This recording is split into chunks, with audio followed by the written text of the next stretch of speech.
SSC panel বাতিল, কালনার একাধিক স্কুলের শিক্ষক সংকট, শিক্ষা ব্যবস্থায় বড় ধাক্কা। 2016 সালের স্কুল সার্ভিস কমিশনের মাধ্যমে নিযুক্ত শিক্ষকদের প্যানেল বাতিল করেছে সুপ্রিম কোর্ট। আর এই রায়দানের পর রাজ্যের বিভিন্ন বিদ্যালয়ে দেখা দিয়েছে তীব্র শিক্ষক সংকট। সেই জায়গায় পিছিয়ে নেই পূর্ব বর্ধমান জেলাও। পূর্ব বর্ধমান জেলার কালনা মহকুমার চিত্র আরও ভয়াবহ। একাধিক স্কুলে শিক্ষক গ্রুপ ডি কর্মী এবং ক্লার্কদের চাকরি বাতিল হওয়ায় শিক্ষা ব্যবস্থা কার্যত মুখ থুবড়ে পড়ার মুখে।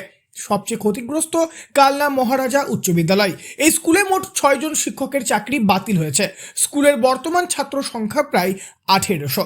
স্কুলের ভারপ্রাপ্ত প্রধান শিক্ষক রঘুনাথ মণ্ডল বলেন, ভয়ঙ্কর অসুবিধায় পড়লাম, ভীষণ অসুবিধায় পড়লাম। কেননা ছাত্র সংখ্যা আমি মোটামুটি বললাম 1800। তারপর সরকারি ইংলিশ মিডিয়াম বিভাগটা আছে, সেখানে কিছু আমরা নিজেরাই রেখেছি শিক্ষক শিক্ষিকা, ওটা চলে। কিন্তু এখানে পঞ্চম থেকে নবম শ্রেণী পর্যন্ত প্রত্যেকটা শ্রেণীর 3টে করে সেকশন, তাহলে 15টা সেকশন, দশম শ্রেণীর 2টো সেকশন। তারপর একাদশ শ্রেণীতে 215 জন আছে, সেখানে সায়েন্স, আর্টস এবং কমার্স আছে।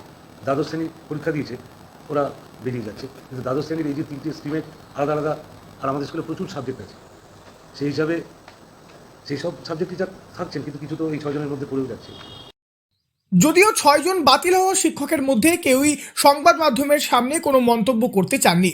তবে কালনার আরও বেশ কিছু স্কুলের অবস্থাও শোচনীয়। শশীবালা সাহা গার্লস স্কুলের চাকরি হারিয়েছেন 2 জন শিক্ষিকা ও 1 জন গ্রুপ ডি কর্মী।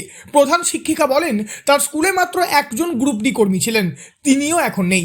শিক্ষক কমে যাওয়ায় পঠন পাঠন ব্যাহত হতে পারে। স্কুল পরিচালনায় সমস্যা হওয়ার আশঙ্কাও থেকেই যাচ্ছে। অন্যদিকে নিগমানন্দ বিদ্যামন্দির হাই স্কুলে 3 জন শিক্ষক, 1 জন গ্রুপ ডি ও 1 জন ক্লার্ক চাকরি হারিয়েছেন। কালনা হিন্দু বালিকা বিদ্যালয়েও 6 জন শিক্ষকের চাকরি বাতিল হয়েছে। কালনা হিন্দু বিদ্যালয়ের প্রধান শিক্ষিকা ফাল্গুনী মল্লিক এই প্রসঙ্গে বলেন, আমার স্কুলে অভাবনীয় ক্ষতি আমি প্রথমে বলতে চাই। আমার এই যে 6 জন টিচার, এদের তো আমি পড়ানোর কায়দা, স্টুডেন্টদের যেভাবে ম্যানেজ করতো, মানে সার্বিক দিক থেকে এরা দক্ষ টিচার এবং কোয়ালিটি সম্পন্ন। কাজেই এরা চলে যাওয়ার পর এদের চাকরি চলে গেল, সেটা তো একটা গেলই।